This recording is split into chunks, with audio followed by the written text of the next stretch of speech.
Om Namah Shivaya. Om Namah Shivaya.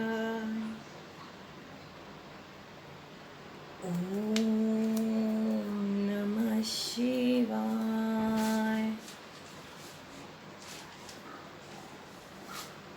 Sai Ram children, and welcome to our value education class. My dear students, today we are going to read about Mahashivratri. Very interesting lesson. You all will enjoy and love it. We are going to start with our lesson number 5, that is Mahashivratri. Have you all heard this word Mahashivratri? It is a festival. We all Hindus celebrate it, right? So let's read it now. Are you all ready? Okay. Lesson number 5, Mahashivratri. Mahashivratri is a Hindu festival celebrated in reverence of Lord Shiva. Okay, in deep respect. Reverence means deep respect for Lord Shiva. Deep devotion for Lord Shiva.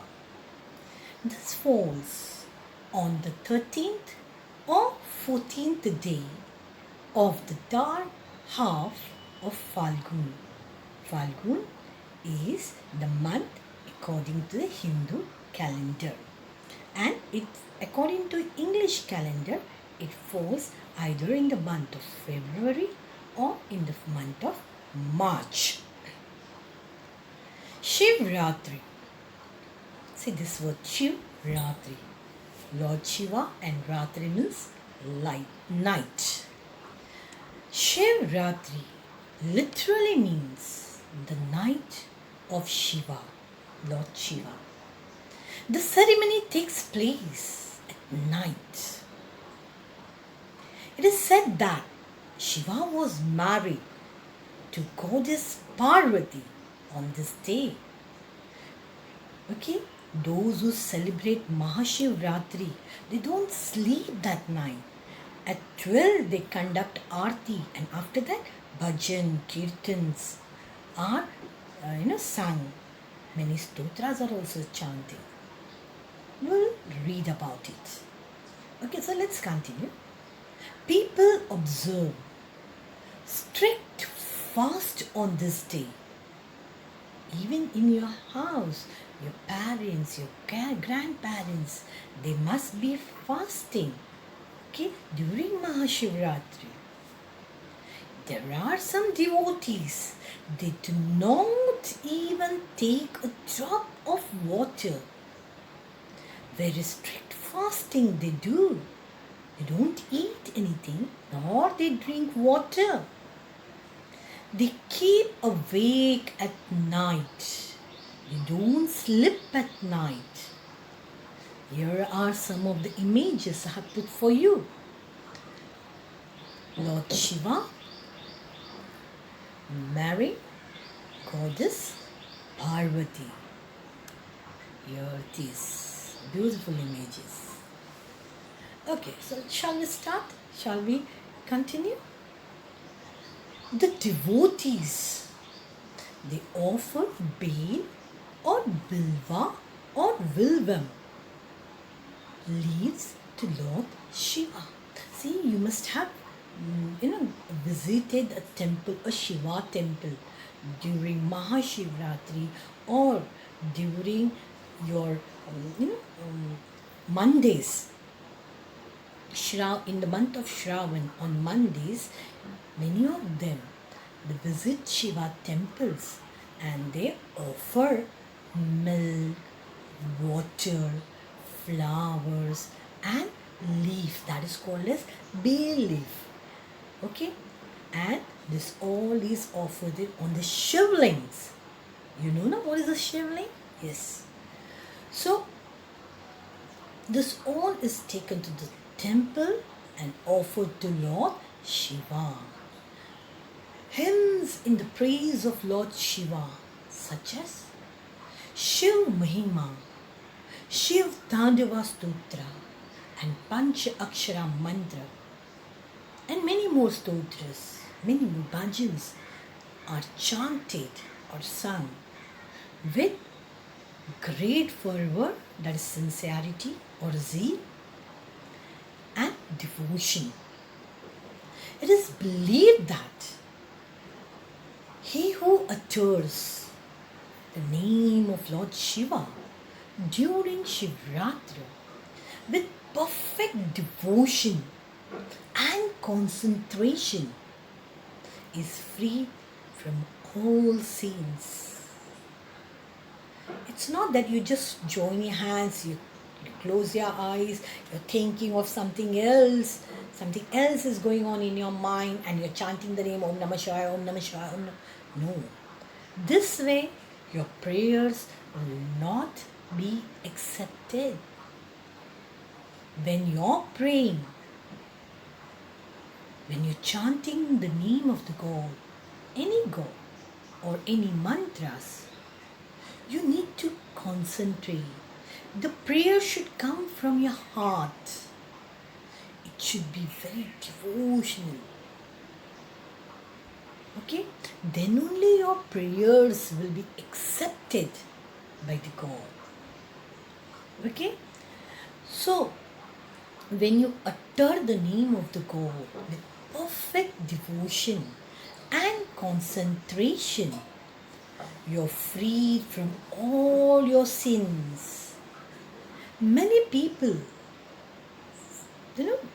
flock to the places where there are Shiva temples. Even you must have visited, yes, with your parents, your grandparents, during Mahashivratri or other festivals. Okay. Now, according to a legend, see, there are different stories mentioned by different legends about Mahashivratri. Many stories are related to Mahashivratri. Let's read some of them. Okay, according to legend, goddess Parvati performed tapas and meditated on this day to ward off. What is the meaning of ward off? Ward off means to avoid being hit. Okay, to avoid being hit by any evil. She did meditation to avoid being hit by any evil that might befall her husband. Something bad, evil, to stop something bad, evil to happen with Lord Shiva. So she meditated on the moonless nights. Since then, Mahashivratri is believed to be an auspicious occasion for women to pray for their husbands and sons. Many women, they pray for their husband for their long life. Okay, for their healthy life. But women also pray for their sons, for their healthy life, for their long life, for prosperity, for success in their life. So many women pray to Lord Shiva. They keep fast and they chant Lord Shiva's name. This is the Shivling and this is the bay leaf. Look at your monitor. Yeah? Look at this. This is during Mahashivratri. Okay, let's move further. Yeah, here's the image of goddess Parvati, meditating. So let's continue now. There is another legend, which is another story, which is associated with Samudramantan. Have you heard or read the story about Samudramantan? Okay, I'll just brief you over here. Samudramantan means churning of ocean. The Asuras and the Devas join hands to churn out Amrit, nectar from the depths of the ocean using a mountain and a snake as a rope. Your mama must be using a churner, no? To while cooking for for the curd or for dal, to mix it properly they use a churner. But here, to get the what to say, amrit from the ocean, devas and asuras, they all started churning the ocean. And what did they use? Mountain and a snake as a rope. Among many things that came out, many things came out when they were churning the ocean. Many things came out. Okay, a pot of poison, a pot full of poison also came out of the ocean. This poison had the power to destroy the entire universe, whole universe, every living creature on this universe. The gods then requested Lord Shiva to protect the universe. Yes, everyone went to Lord Shiva, all the devas. Please save the universe. What did Lord Shiva do? Lord Shiva drank that poison. Look at this image. Mountain, and they are using snake as a rope. Devas one side. On your right you see all devas, and on your left you see all asuras. Look at this. Okay, they are churning the ocean, and many things came out, and with that came out a pot full of poison which would destroy the universe. And all the devas went to Lord Shiva. So what did Lord Shiva do? He drank that poison. Look at this. I'll continue with the story. Hala hala. Hala hala means it is the name of the poison. Okay, hala hala is the name of the poison that was created from the sea to eliminate its destructive capacity. To stop its destructive capacity, Lord Shiva drank that poison. Shocked by this act, goddess Parvati strangled Shiva's neck to stop it from spreading all over the universe, which is supposed to be in Shiva. However, the poison was so powerful that it changed the color of his neck to blue. Lord Shiva's neck became blue due to this incident. When he drank that poison, okay, his neck became blue because goddess Parvati strangled his neck. Okay, choked, constrict the neck. Okay, to stop the poison to spread all over the universe. And that is the reason his neck became blue. Due to this incident, Shiva came to be known as Neelkanta. Neel means blue. Kanta means neck. Many of Shiva's images you must have seen with blue neck. He's also called as Neelkanta.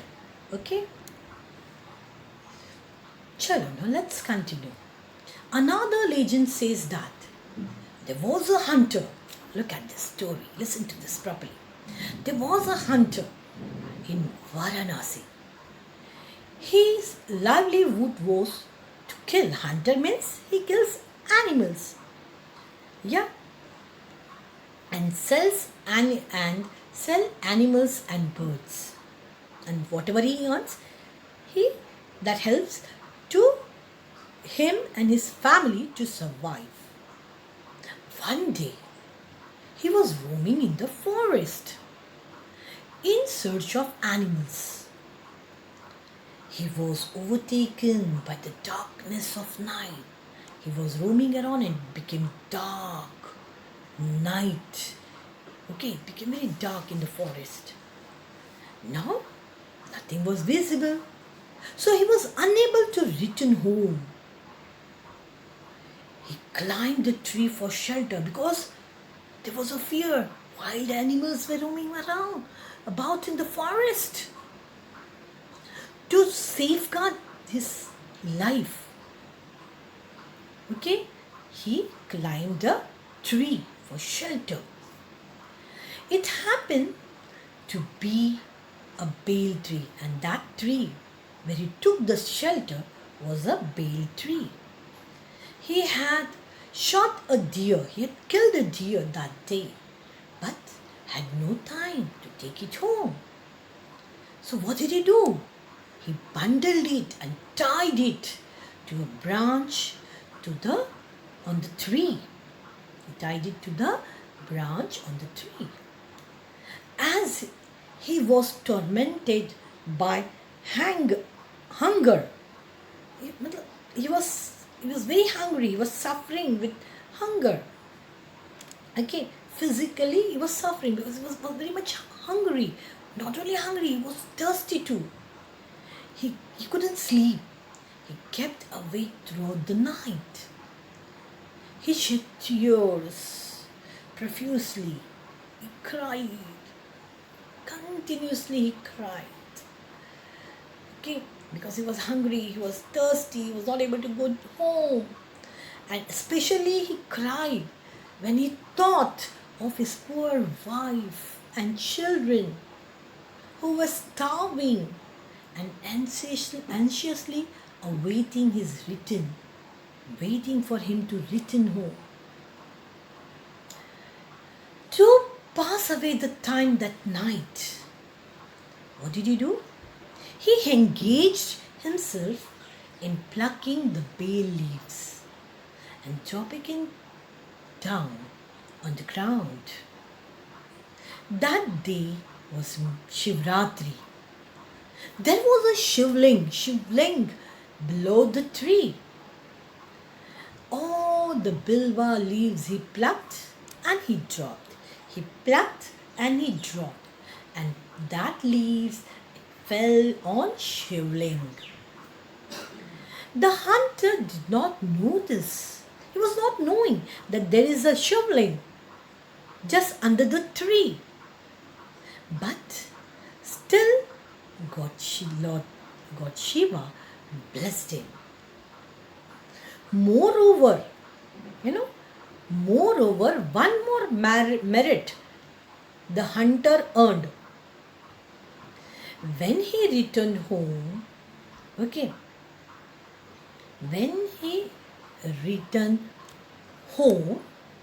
at this picture, look at these images. The hunter, he's plucking the leaves and just throwing it down on the ground, and under the tree was a shivling. Yeah, and all the bay leaves, it fell on the shivling. Okay, let's continue. Now, one more merit the hunter earned. When he returned home at dawn, early in the morning, and was about to break his fast. See, whole day and overnight he didn't eat anything. Even he didn't drink water. He was hungry, he was thirsty, but it was dark enough. He couldn't find anything and he was scared to go down. He was scared of the wild animals. That's the reason he took shelter on the bale tree. That means he has also fasted. He was plucking the tree leaves and throwing it down on the ground, and that fell on the shivling. And also he did not eat anything. And when he went home, he was about to break his fast, eat something. A stranger appeared in front of him, begging him for food. The hunter served him food and then took his food. First he served that beggar, that stranger, and then he ate himself. Okay, due to this meritorious deeds, rejoice words, you can say praise, excellent deeds, good deeds of his. What good deeds he did? He gave food to the stranger first and then he ate himself, though he did not eat the last day. Shiva made him a great king in his next birth. He was the king Chitrabhanu of the Ikshvaku dynasty, who ruled over the whole Jambudvipa for in the next birth. See how he was blessed. How his sin, the sin which he committed. What was the sin the hunter committed? He killed animals. So all his sins were forgiven by Lord Shiva. So many people, many Hindus, they fast during Mahashivratri, they chant Lord Shiva's name. Wasn't it interesting, children? That's the reason everyone has to suffer his or her past karma. You should do all good things in your life. Help others, respect others, love others. Others in the sense all the living beings, all the living creatures. They're animals, so you should beat them, you should trouble them. No, you should love everyone. Okay? Good karma. If you do good karma selflessly, without, I'll keep fast. Bhagwan, please, I will give you 1 kg peda. You pass me this year. Or Bhagwan, I'll offer you 1 kg peda. You give me 10 lakhs rupees. This all won't work out. Your deed should be good. You should do the karma selflessly and chant the Lord's name and accumulate merits for the next birth. He will surely bless you and you will get your rewards in the next birth. Wasn't it interesting, my dear children? I'm sure you must all have loved this. And this year, during Mahashivratri, even if you can't fast, no issues, but you conduct prayers. You pray Lord Shiva with devotion, with concentration. Your prayer should come from your heart. Okay? That's all for today. We will meet in the next class with a new lesson. Till then, take care. Thank you.